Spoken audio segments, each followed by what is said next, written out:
आप पूछ रहे थे कि चुनाव का बहिष्कार क्यों किया जा रहा है। बिल्कुल। आप ये बताओ, चुनाव किस लिए होता है? एक अच्छा जनप्रतिनिधि चुने जाने के लिए। जनप्रतिनिधि किस लिए चुना जाता है?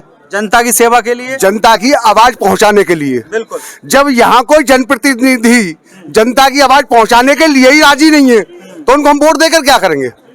इसलिए कर रहे हैं बहिष्कार। तो चुनाव में तो एक नोटा का ऑप्शन भी आता है कि भाई हमें प्रत्याशी पसंद नहीं है, उसका यूज कर लेते हैं। ये बहिष्कार का ही क्या उद्देश्य? बिल्कुल सही बात है आपका क्वेश्चन। उसमें जब नोटा का विकल्प होता है तो ये होता है कि हम प्रशासन की नीतियों से तो मतलब ठीक है और जनप्रतिनिधि हमको पसंद नहीं है, लेकिन ना हमें प्रशासन पे भरोसा है, हमें पूरा सिस्टम ही हैक लग रहा है। जब नोटा का ही क्या करेंगे हम? हमें तो जब घर बैठना है, जब हमारा कोई सुनी नहीं। मतलब आप सब कुछ बहिष्कार कर देंगे, चुनाव का भी, संविधान का भी, कानून का भी, सब कुछ को हम कुछ पसंद नहीं है। नहीं नहीं, संविधान का कहाँ कर रहे हैं? संविधान के तहत ही तो, संविधान के तहत ही तो चुनाव होता है। संविधान ने कोई ये तो दिया है कि जबरदस्ती आपको वोट डालना है। संविधान ने ये अधिकार दे रखा है, डालो तो ठीक है। ये और हमारा ये विरोध दर्ज करने का अधिकार हमको संविधान ने दिया, उसका हम पालन करना चाह रहे हैं। बिल्कुल। जेवर प्रेस के सभी दोस्तों को मेरा नमस्कार। दोस्तों, आज एक बार फिर गांव रनेरा में उसी वटवृक्ष के नीचे, जहां पहले भी कई पंचायतें हो चुकी हैं, आज का उपलक्ष्य है चुनाव बहिष्कार। समाधान नहीं तो वोट नहीं। जय जवान, हर पीड़ित की यही पुकार, हर पीड़ित की यही पुकार। जो 200 वर्ष पुराना ये वटवृक्ष है, इसको भी हम त्यागने के लिए तैयार हो गए, लेकिन सरकार ने उसके बदले हमें क्या दिया? जब तक हमारी मांगे एक मांग, हमारा अधिकार नहीं मिलेगा, चाहे वो कोई चुनाव हो, उसमें लगातार हमारा बहिष्कार चलता रहेगा। यह आप निश्चित मांगिए। आखिर गांव रनहेरा वासियों ने ये डिसीजन क्यों लिया और क्यों ये महापंचायत यहाँ पर आज की जा रही है, इसी को लेकर बात करने के लिए आज जेवर प्रेस की टीम एक बार फिर इन लोगों के बीच में है। तो सबसे पहले जो आज मुख्य रूप से इस पंचायत में मौजूद हैं, उनसे जानेंगे चुनाव बहिष्कार आखिर ऐसी क्या परेशानी आ गई, क्या घड़ी आ गई जो ये डिसीजन लेना पड़ रहा है? हाँ चंचल जी, आप हमारे साथ तो शायद कई बार रहे हैं पंचायतों में जी। 3 साल से हम लोग अपने हकों की लड़ाई, अपनी मांगों के लिए आंदोलन कर रहे हैं जी।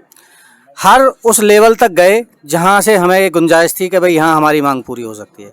हम मेरठ भी गए, कमिश्नर ऑफिस में भी गए, हम यमुना अथॉरिटी में भी गए, हम डीएम के यहाँ भी गए, हम अपने प्रतिनिधियों के पास भी गए और हम लखनऊ भी गए, लेकिन कहीं से भी जब कोई गुंजाइश ही नहीं बची है, हमारी मांगों के लिए प्रति किसी की सहानुभूति ही नहीं है, तो हमारे लोगों के पास अब इसके अलावा और क्या समाधान है?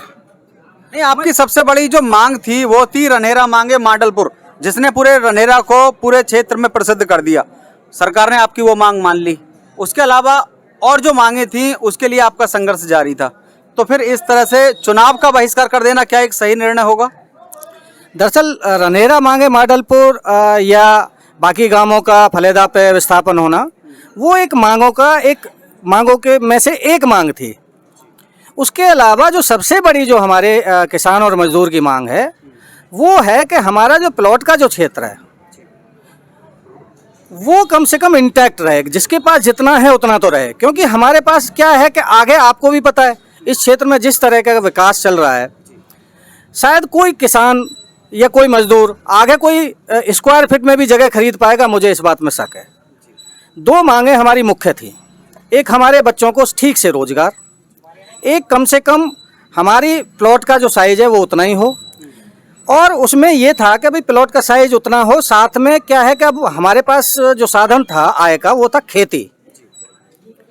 मजदूर के पास जो आय का साधन था उसी खेती में काम करके वो अपना गुजारा करता था।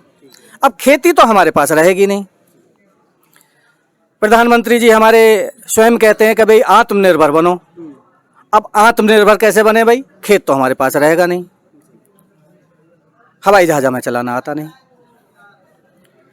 तो एक मांग हमारी ये थी कि भाई हमारे पशुओं के लिए एक पशु बाड़ा अलग से दे दो, ताकि हम किसान और मजदूर वर्ग इससे जुड़ा रहा है। तो कम से कम 8, 10, 5 पशु पालेगा, अपने बच्चों के लिए रोटी का साधन कम से कम वो ले आएगा। बिल्कुल। तो सर, मेरे साथ आप इसी गांव से हैं जी, रनहेरा से? जी, रनहेरा गांव से। सबसे पहले मेरे व्यूअर्स को ये पता चलना चाहिए कि जेवर एयरपोर्ट में इस वक्त चल क्या रहा है, क्या स्थिति चल रही है, तीसरे चरण के एक्वायरमेंट की क्या गतिविधि चल रही है, और दूसरे चरण का पैसा किन किन लोगों को मिल सकता। आप एक अपने द्वारा एक जानकारी दीजिए।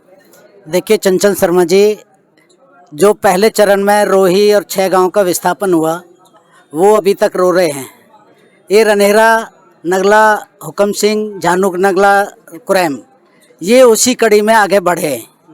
अब इनका भी विस्थापन है, इन्हें भी रोना है। अब केवल अपना 1000 साल पुराना गांव छोड़ के जाना, यहाँ से भगाया जा रहा है और उसके बदले में हमें आधी ज़मीन दी जा रही है हमारे घर की। तो कितना दर्द हम ही समझ सकते हैं, उस दर्द को, उस पीड़ा को। तो कम से कम हमारा डबल नहीं तो कम से कम बराबर तो दिया जाए।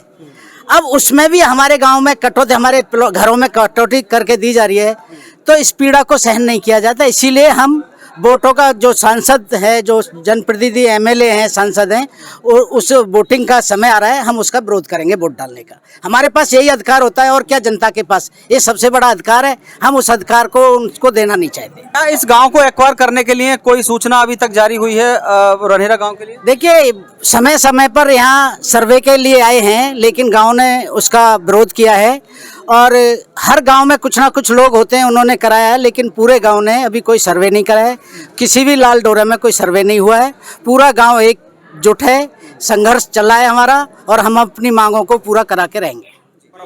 हमारे पास दुकान का काम है, हमारे पास कोई नौकरी नहीं, कोई जमीन नहीं, कोई जायदाद नहीं, और ये हमारी दुकानों को यहाँ से खत्म कर देंगे। और ये कहते हैं एटीएम सामने कही जी आपको दुकान के बदले में दुकान मिलेगी।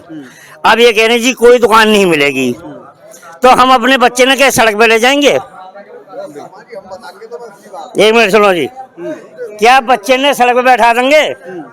क्या परिवार को कहाँ लेके जाएंगे? बिल्कुल। तो आपका दुकान है, आपकी दुकान के अलावा और कोई जरिया नहीं? कोई जरिया नहीं है हम पे, ना कोई जमीन है, ना कोई जायदाद है, ना कोई वो है। और ये बुढ़ापे में हम पे का बेरोजगारी हो रही है, क्या किसी की नौकरी मिल रही है हमारे को? छोटे छोटे बच्चे हैं, कहाँ जाएंगे लेके इन्हें? क्या नाम है आपका? मेरा नाम सुरेश चंद तायल। तो तायल साहब की भी मांग बिल्कुल जायज है। जमीन जायदाद है नहीं, एक छोटी सी दुकान है, वो ही चली जाएगी तो क्या सामने आएगी? भैया, हाँ, क्या कह रहे थे? हाँ जी भाई साहब, मैं ये कह रहा, आप पूछ रहे थे कि चुनाव का बहिष्कार क्यों किया जा रहा है। बिल्कुल। आप ये बताओ, चुनाव किस लिए होता है? एक अच्छा जनप्रतिनिधि चुने जाने के लिए। जनप्रतिनिधि किस लिए चुना जाता है? जनता की सेवा के लिए, जनता की आवाज पहुंचाने के लिए। बिल्कुल। जब यहाँ कोई जनप्रतिनिधि जनता की आवाज पहुंचाने के लिए ही राजी नहीं है, तो उनको हम वोट देकर क्या करेंगे? इसलिए कर रहे हैं बहिष्कार। देखो, 2013 के कानून के तहत तो बहुत कुछ मिलना चाहिए था किसान को, लेकिन ये मान लो कहीं ना कहीं कमजोर मान लो, या सरकार के प्रति प्रेम मान लो, या कुछ भी मान लो, हमने बहुत मिनिमम बेयर, जिसको ये कहते हैं ना कि न्यूनतम, वो हमने मांगी। जैसे भाई ने बताया कि भाई जहाँ पे जितनी है उतनी दे दो, और 100 मीटर कम से कम दे दो, क्योंकि आदमी के पास आगे कोई बढ़ोतरी नहीं है वहाँ पे।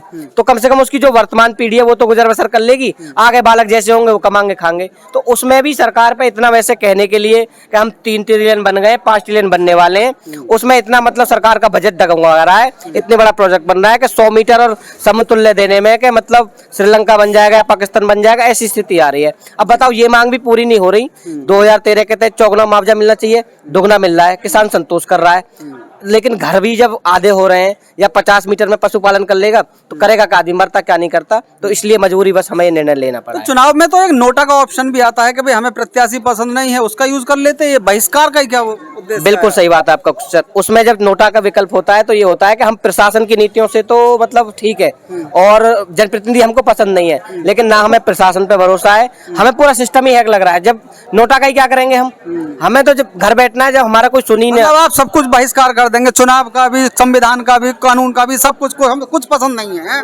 नहीं, संविधान का कहाँ कर रहे हैं? संविधान के तहत ही तो, संविधान के तहत ही तो चुनाव होता है। संविधान ने कोई ये तो दिया है कि जबरदस्ती आपको वोट डालना है। संविधान ने ये अधिकार दे रखा है, डालो तो ठीक है। ये और हमारा ये विरोध दर्ज करने का अधिकार हमको संविधान ने दिया, उसका हम पालन करना चाह रहे हैं। बिल्कुल बिल्कुल। तो गांव रनहेरा वासियों ने क्लियर कर दिया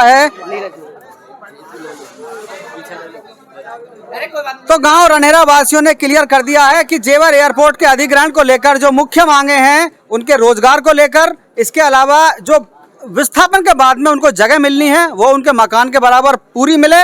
उसके बाद में चुनाव होगा, उसके बाद में उस चुनाव प्रक्रिया को समर्थन मिलेगा, वरना चुनाव का पूर्ण बहिष्कार होगा। तो जो जनप्रतिनिधि मेरी वीडियो देख रहे हैं, कृपया इस ओर संज्ञान लें और इन लोगों की समस्याओं को सुनें, ताकि ये व्यवस्था सुचारू रह सके। परविंदर भाई के साथ चंचल कुमार शर्मा, जेवर प्रेस के लिए।